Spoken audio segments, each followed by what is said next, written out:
PFKC Podcast is a show presented by people with learning disabilities for our friends and community. We talk about issues that are important to us and interview interesting people to find out new information. This is our right to make a difference and however our voice is heard. Hello. Hello, welcome to Hello. the podcast. Hello, thank you. Honoured to be here. Today we are talking to a very special guest, a talented actress with disabilities who has appeared on TV programs and soap operas like Emmerdale, Holby City and Coronation Street, as well as being a part of the Taking the Pick campaign. It's Cherylee Houston. Thank you for joining us today. We are very excited to speak to you. I'm very excited to speak to you too, and thank you for asking me. It's a real pleasure. How long have you been acting on Corrie? I have just started my 17th year of acting on Coronation Street, which is mad because when I first got the job, I was given a contract for 6 months, and they said that when you start Coronation Street, you get you're either on X amount of episodes, so like 3 or 5 episodes or 10 episodes, or you're given a 6-month contract. So I was given a 6-month contract, which they renewed before I went on screen. Now, weirdly, I'm still here 17 years later. What was your favourite character and storyline on the show? Oh, thank you. I like the naughty characters. So I like Tracy Barlow because she's so outrageous. And she always does the thing that you'd never dare do yourself. But don't you love it when you watch somebody that you make you go, oh, and you have your hands over your mouth with shock at how outrageously rude they are. I like those sort of characters. So I think yes, uh Tracy Barlow is definitely one of my favorites. But I also like Mary. I think I like except Oh, she's hilarious. she's so funny, isn't she? Oh, yes. And she's always drinking the weirdest drinks in the Rovers, isn't she? Yes. Or she's always got a really odd story as though she's done so many different lives. Yeah, I really like her. I think she could be a bit dangerous at times, which I quite like as well. Oh gosh, what was my favorite storyline? I think, well, it's quite a dark one, but I liked the tram crash. Oh my God. But I mean that from an actor's point. That sounds awful. That sounds really awful, and I don't mean it that way. I just mean because it was something that we were all involved in. So you got to work with everybody in the team. Whereas normally if it's storylines, they're quite, I mean, like at the moment, the Todd storyline, that's been so harrowing, hasn't it? It's been so upsetting. I think what Corrie does though is it tells stories that are really important to people to know, and it really makes you understand them. And I think sometimes, yeah, it's just a great honor to see your friends and colleagues achieving and doing such good work. What are your interests outside of acting? I'm a bit geeky and I like gardening. I love gardening. I've just got my raised veg beds, and I've sown lots of seeds and grown lots of things. And we've got these little gnat flies in our living room everywhere. And everybody who comes round to visit keeps wafting them. And I keep thinking it's my fault that. And nobody's commenting on the fact that I've made these flies everywhere. So I like gardening. I've got quite a fast wheelchair, so I love running with my dog. I've got a cockapoo and I've trained him to do my assistance. Do you ever take part in the studio tours?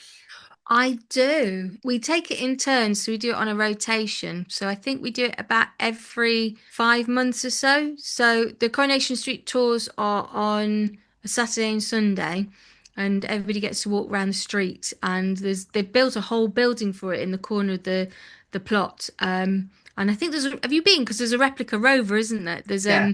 You can pull a pint. Did you pull a Yeah. pint? Yeah, I did. Ah, cool. I went to the old set. Oh, did you? And have you been to the new one?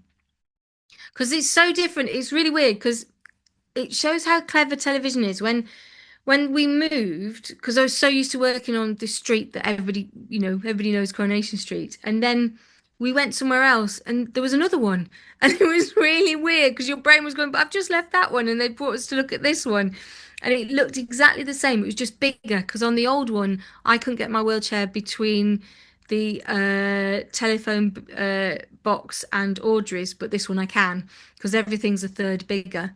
Did you have any other acting role for Corrie? Yes, I had quite a few. I started out in disability theatre and I worked in disability theatre for a couple of years.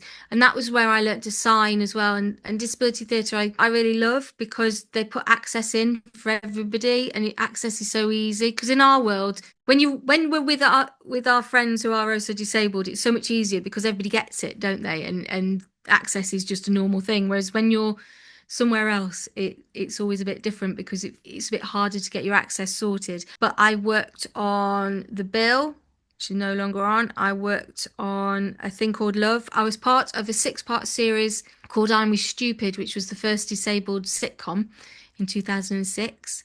I had a couple of scenes in Little Britain. I think I had about 15 episodes of Doctors. I did lots of little bit parts in lots of things, and then I started to get, because as an actor you start out just doing very small parts, and then the more jobs you get, the parts start to grow. And then I started to get what was called a guest lead in an episode. So say if you got like Casualty or Holby City, you have somebody who's had the accident that week. That's the guest lead. So I had quite a few of those, and then I'm a Stupid was my first series regular, and then Coronation Street, which was such a joy, and I'm so lucky to be able to act every week. How do people become extras? Oh, now then, as extras, you need to look for background artists casting. So there's quite a few different agencies that do background work, extra work. And they will put you on to different shows. And I think it really helps us being disabled because less agencies have disabled actors on there. It's also useful to look at creating your own access rider. An access rider is all the things you need for your access support. Now, Channel 4 do an outline of those, so I could send you those things through and the guys can help you fill out your access riders. And then it's worth sending off to different agencies. I think sometimes they charge about £100 for you to join their books. I'm not 100% sure, but it's probably worth checking whether everybody charges or maybe go for the ones that don't charge because they will be making money out of you when they're, using you. And yeah, that's how you do it. Go to an agency. What advice would you give to people with disabilities who are looking to become actors? I have a few different bits of advice. The first one is do it. Trust yourself, you can do it. Don't listen to anybody who says you can't. Of course you can. You have to work really hard. But I think we all know this as disabled people anyway. You sometimes have to work harder than everybody else to be treated the same, but that's fine. We know that one. Trust yourself, believe in yourself. I would also say create your own work. Don't wait for somebody to give you a job. There's lots of opportunities now where you could write a script with your mates, you could make a short film, you could put it on YouTube, you could do some things on Instagram. You can make, as a group, you guys could start making stuff. And then I think it's also about writing to casting directors and making people know that you're around and maybe looking for an agent. Triple C, which is an organisation I started. It's triplec.org.uk. We're just about to launch a database probably later this year. So you could get all your details on there and videos of your work. And then if casting directors are looking for an actor who has your disabilities or your access, they might find you there. Also, it's really hard out there at the moment, so don't think it's just going to happen straight away for you. But keep plugging at it and keep trying to do it, because don't ever let anybody tell you can't, because of course you can. Can you tell us anything about Tinsel Girl? Tinsel Girl is a series I've had on Radio 4, and it's had 7 series, I think, or 7 sometimes individual episodes. And it started out as a book in 2006 because I was trying to date a boy who we'd agreed to meet under the big wheel in town. And so I said, "Oh, well, speaking of wheels, I've got some myself." And he went, "I can't do that." So I was like, "Right, well, I'm going to meet you, make damn sure you fancy me then." So I did. And I wrote it all down. And then my friend Lisa Hammond, who was in EastEnders for a long time as Donna, she said to me, "Why don't you do 10 men, 10 chapters?" So I did. And then that got turned into Tinsel Girl on Radio 4. And what we do is every time we do a series, we look at what I've learned most recently as a disabled person. So, like, because we learn things at different paces, don't we, with our disabilities, in terms of things like accepting help or accepting my pain's too high to do things, challenging myself. There's lots of things that, you know, when you put a disability slant on, make a really fun and interesting story. So yeah, that's Tinsel Girl. We have seen on the Taking the Pip website that you want people who signed the open letter to the government. Why did you sign it? Because I accidentally started the campaign with my mates. I didn't realise. Well, I did. A few years before, the Conservative government tried to do the same thing, and a few of us got together and did that. We created the letter, and we got all the famous deaf, disabled, neurodivergent people to sign the letter. And then they put the government. I think the government knew we were going to do it, so they said they stopped it. So it happened again. So I texted everybody and said, "Should we do it again then?" So we did. And we got the Guardian to agree to put the letter in there. And what was exciting, because it was 3 years apart, but the number of people who were well known that were deaf, disabled, or neurodivergent had gone up by about 50, which was really impressive over 3 years. Do you know what I mean? There was quite a lot more of us, which is great. So I actually wrote the letter. Me and a colleague wrote the letter, and then we had a team. It was wonderful. We had a team of about 6 of us who were on the core team who worked probably from 6 in the morning till midnight, 4 months on that campaign. But and then we had a advisory group as well, and we did not do anything but that campaign. But I mean, when the results came out, we were really sad because of the universal credit decision, but we were very pleased with the fact that we managed to stop the PIP happening, because that would have just devastated all of us. But yeah, I had an amazing team. I was part of an incredible team. And what we did was we made sure that we elevated all the disabled people who've been campaigning for this stuff for years, and also used our media presence to help get interviews sorted. And we had a producer who was always sorting out the news interviews. Yeah, it was relentless. It was busy. And then we were all very poorly for about 3 months after. But yeah, it was important. And I think it shows the power of disabled people. Why is taking the PIP, and why did that? Taking the PIP is a campaign group, and it started to stop the government destroying disabled people's lives, really, and not understanding what our needs are, what our access is, how expensive being a disabled person actually is, and all the extra costs that incurs. It was last year the government were going to change how PIP was assessed, which meant that which I think it meant about 70% of us would lose our PIP, because they were saying you had to get 4 points or over in each question, which really doesn't understand disability, because everybody's disability is different. So everybody's disability affects them differently. So what we did was a group of disabled people who work in the media got together to challenge this, and used our contacts and our, I suppose, media presence, the fact that people know our faces, to bring this cause to the public's general knowledge. And we did lots of television interviews about it, and we challenged the government. And there was going to be a backbenchers were going to overturn it, and the Prime Minister was meeting people frantically on the day of the vote in Parliament, and then eventually they amended it a lot, and then they threw it out. So we won eventually, but it was a lot, and it was very stressful. But it was a really, really important campaign. How has having a disability affect your career? it's affected it an awful lot in mostly good ways, I'd say. I think as a disabled person, I always like to look at the positives because you may as well.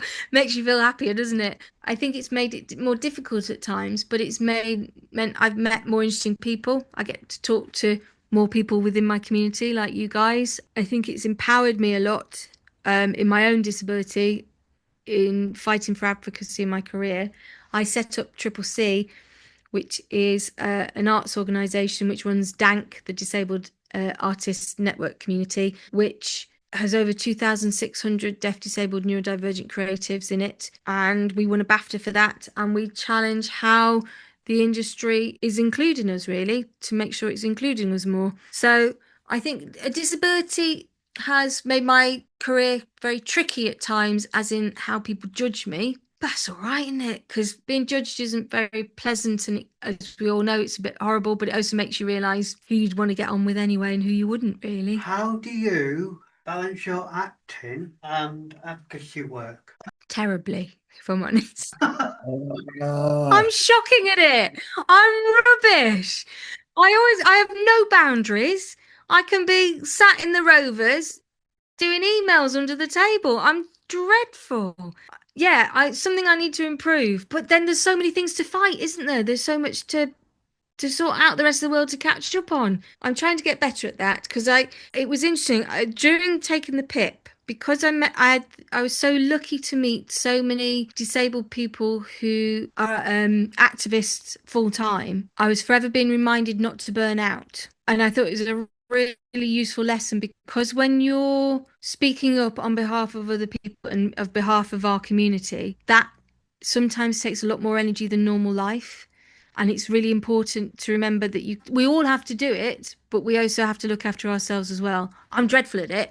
I'm just reminding myself what I should be learning, because I'm terrible. Absolutely rubbish. Fail is what I would say on that one. If it was a test, I got 0 on whether I balanced them well. And that's all the time we have for today. A big thank you then to Cherylee for coming on the podcast. We have really enjoyed interviewing you today. Is there anything else you would like to add before we end the show? I think keep doing what you're doing and keep sharing, doing things like podcasts. I think really share people's stories well. And I'm looking forward to going and have a look at your podcast. What I'd like to add is that we all have to be advocates. I think you can all take a bit of sense of pride that we belong to a brilliant community that look after each other.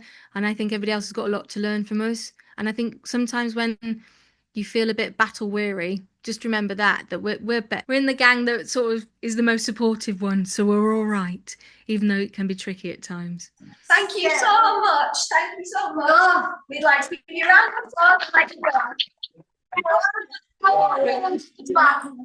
Thank you so much. It was lovely to meet you all. You too. Bye.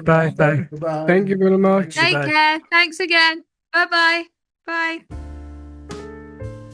If you enjoyed, follow us on social media to learn more about what we do and our up-and-coming interviews.